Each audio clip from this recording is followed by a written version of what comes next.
Hi friends, பால்வாடி சத்து மாவில் இடியாப்பம் செய்ய போகிறோம். எப்படி செய்கிறதுன்னு பார்ப்போம். இந்த பால்வாடி சத்து மாவு 1 கப் எடுத்துருக்கேன். அதை சேர்த்துக்குவோம்.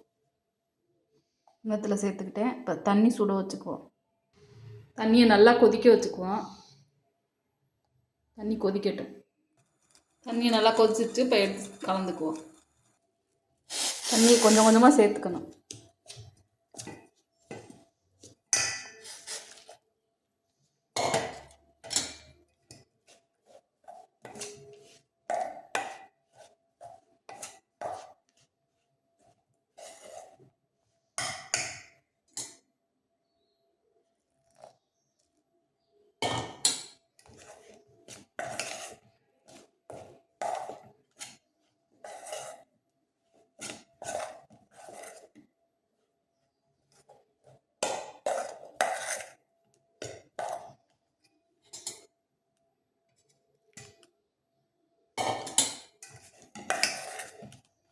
தண்ணி நிறைய ஊற்றிடக்கூடாது. கொஞ்சம் கொஞ்சமாக சேர்த்து இந்த மாதிரி கிண்டி விட்டு அப்படியே மூடி வச்சுருவான்.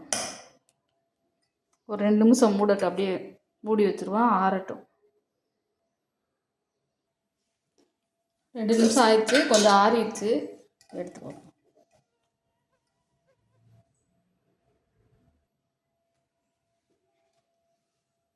மாவில் கொஞ்சமாக நல்லெண்ணெய் சேர்த்துக்கிறேன். நல்லா பிசைஞ்சு விட்டுக்கும்.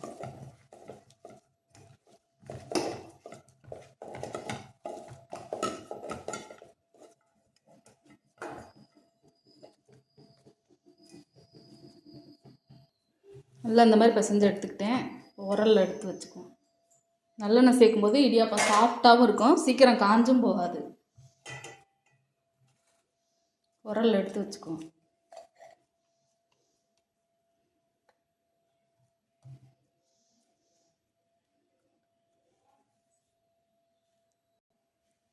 இட்லி தட்டில் துணி போட்டிருக்கேன், அதில் புழிஞ்சுக்குவோம்.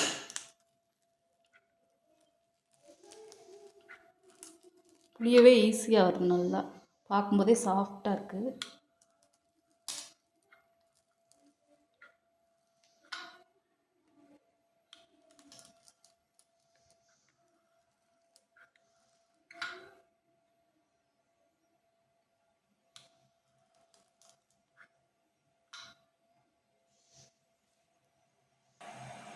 புழிஞ்சுக்கிட்டே இப்போ எடுத்து வேக வச்சுருவோம். தண்ணி கொதிச்சுக்கிட்டு இருக்கு, வேக வச்சுருவோம்.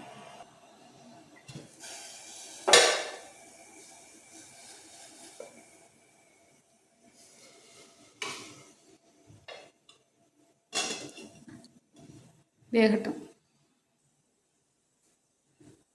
வெந்துருச்சு. நல்லா பார்க்கும்போதே தெரியுது, வாசம் நல்லா வருது. வெந்துருச்சு. இதை எடுத்துக்குவோம்.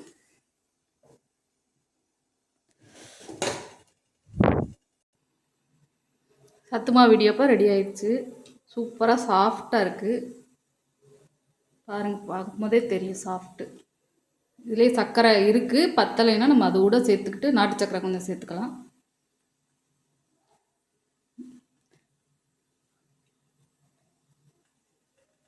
தேங்காய் புத்துருவி போட்டுக்கலாம், இல்லை பாலாமல் எடுத்து சேர்த்துக்கலாம்.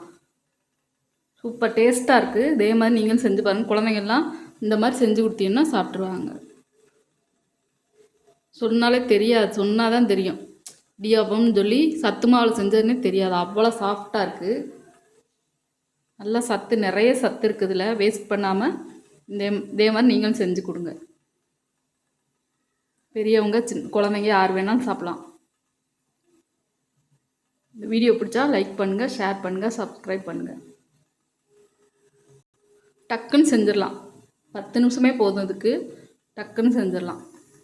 நல்ல ஹெல்த்தியான ஃபுட்டு.